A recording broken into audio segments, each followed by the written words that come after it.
से होता है। जो नतीजा साइंसदानों के सामने आया उसने एक ऐसी मिस्ट्री खड़ी कर दी जिसको आज तक समझा नहीं जा सका। उन्होंने क्या देखा कि सूरज की सतह यानी उसके सरफेस का टेम्परेचर तो 5500 डिग्री सेल्सियस है, जबकि उसकी सबसे आउटर एटमॉस्फेरिक लेयर कोरोना का टेम्परेचर हैरत अंगेज तौर पे 5 लाख डिग्री सेल्सियस से भी ज्यादा है, यानी सूरज की सतह से भी कम से कम 100 टाइम्स ज्यादा। ये ऐसा ही है जैसे आग से दूर जाने पर हमें ज्यादा गर्माइश महसूस हो। ये एक बहुत ही अनोखा फिनोमेना है जिसको समझने के लिए साइंटिस्ट पिछले 100 सालों से लगातार कोशिशें कर रहे हैं। नॉर्मली ये लेयर सूरज की रोशनी में छुपी होती है और इसको देखना सिर्फ सोलर एक्लिप्स के दौरान पॉसिबल होता है या फिर क्रोनोग्राफ सनशेड की मदद से। 1958 में नासा की एस्टेब्लिशमेंट के बाद कई स्पेस मिशंस का आगाज हुआ। एक के बाद एक सैटेलाइट्स और स्पेस क्राफ्ट्स ने पहली बार स्पेस में कदम रखा। लेकिन सूरज के इस अनोखे फिनोमेना को समझने के लिए जरूरी था कि कोई ऐसा प्रोब बनाया जाए जो सूरज की कोरोना लेयर में जाकर जायजा ले और देखे कि आखिर वहाँ ऐसा क्या चल रहा है। वो प्रोब 5 लाख डिग्री सेल्सियस की गर्माइश में भी सूरज से निकलने वाली रेज पर स्टडी कर सके। पर जाहिर है ये काम इतना आसान नहीं था, क्योंकि ये इतनी गर्माइश है जिसका अंदाजा लगाना भी काफी मुश्किल है। आयरन का मेल्टिंग टेम्परेचर 1500 डिग्री, जबकि दुनिया का सबसे सख्त मेटल टंगस्टन है और इसका मेल्टिंग टेम्परेचर भी 3422 डिग्री सेल्सियस है। यानी सूरज की सतह ही इन दोनों मेटल्स को पलक झपकते ही मेल्ट कर देगी। तो सोचें कोरोना लेयर जहां लाखों डिग्री की गर्माइश है, वहां इनका क्या हाल होगा। पार्कर सोलर प्रोब की डिजाइनिंग और डेवलपमेंट तो एक मसला था ही, पर इसको सूरज तक पहुंचाना इससे भी बड़ा इशू था। जी हाँ, सूरज जिसने हमारे सोलर सिस्टम के प्लैनेट्स को आपस में बॉन्ड कर रखा है, उसके करीब जाना बहुत ही मुश्किल है। सबसे पहले तो ये समझ लें कि अगर किसी सैटेलाइट को अर्थ के ऑर्बिट से निकालकर वापस अर्थ पे लाना हो तो उसकी स्पीड कम करनी पड़ती है ताकि अर्थ की ग्रेविटी उस पर हावी हो सके और उसको अपनी तरफ अट्रैक्ट करे। इसी तरह अगर इसको अर्थ पर नहीं बल्कि किसी और प्लेनेट पे भेजना हो तो इसकी स्पीड बढ़ाई जाती है ताकि वो अर्थ के ऑर्बिट से बाहर निकल सके। सपोज मार्स पर अगर किसी स्पेसक्राफ्ट को भेजना हो तो पहले उसको रॉकेट्स की मदद से अर्थ के ऑर्बिट में लाया जाता है और उसके बाद सही टाइम, सही एंगल और सही स्पीड से उसको अर्थ के ऑर्बिट से निकाला जाता है। अर्थ के ऑर्बिट से स्पेसक्राफ्ट को निकालना बहुत एनर्जी कंज्यूमिंग काम होता है। रॉकेट की मदद से वो अर्थ के ऑर्बिट तक तो आ गया, लेकिन अब यहाँ पर रॉकेट नहीं होते, लिहाजा स्पेस क्राफ्ट में ही लगे छोटे रॉकेट को इस्तेमाल करके इसकी स्पीड आहिस्ता आहिस्ता बढ़ाकर उसको ऑर्बिट से निकाला जाता है।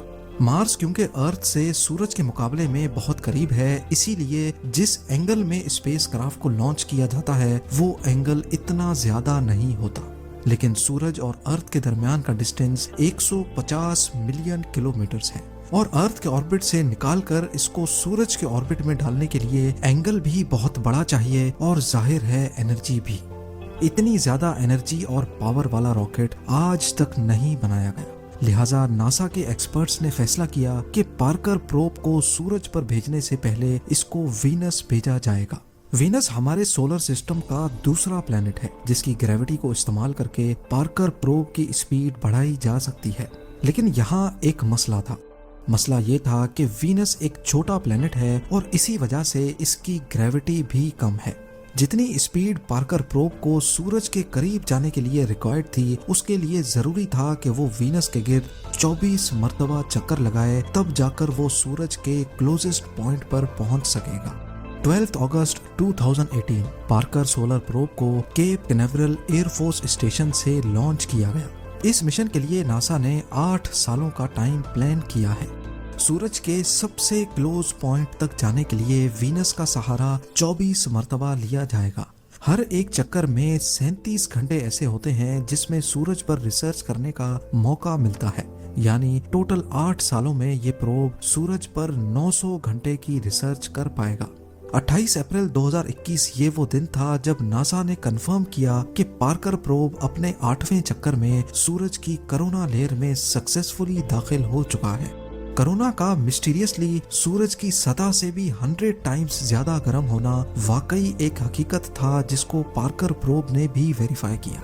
लेकिन ऐसा क्यों है? कौन सी ऐसी ताकत है जो मिस्टीरियसली कोरोना लेयर को सूरज की सतह से भी ज्यादा गर्म कर रही है?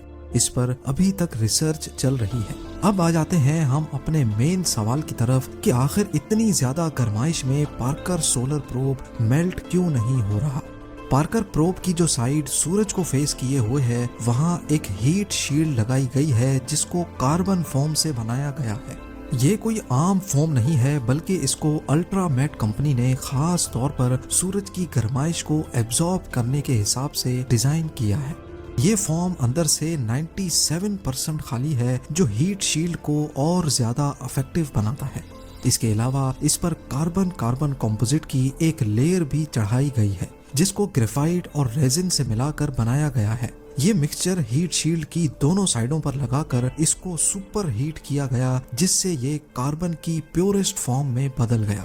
और हम सब जानते हैं कि कार्बन की हीट कंडक्टिविटी बहुत अच्छी होती है।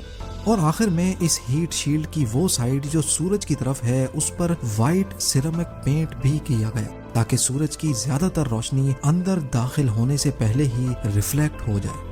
हीट शील्ड के अलावा पार्कर सोलर प्रोब का बकाया हिस्सा ऐसे डिजाइन किया गया है कि वो हमेशा हर वक्त इस शील्ड की परछाई में ही होगा।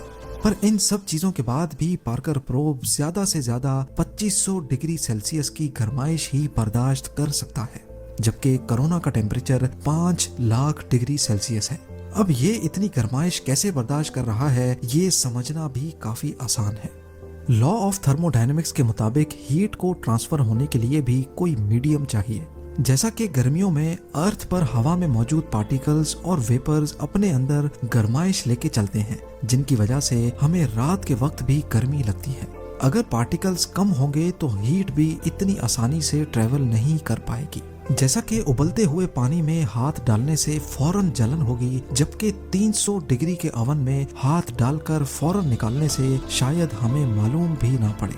ये सिर्फ इस वजह से मुमकिन है क्योंकि पानी के मॉलिक्यूल्स हमसे टच होते हैं जबकि ओवन में कोई चीज हमसे टच नहीं होती। एक्सपर्ट्स का कहना है कि पार्कर सोलर प्रोब की हीट शील्ड पर 1200 डिग्री सेल्सियस होता है, जबकि उसका पिछला हिस्सा जहां सूरज की रोशनी नहीं लगती वहां टेम्परेचर माइनस में होता है क्योंकि वहां कोई पार्टिकल्स नहीं है जो हीट को ट्रांसफर कर सके। यही रीजन है कि पार्कर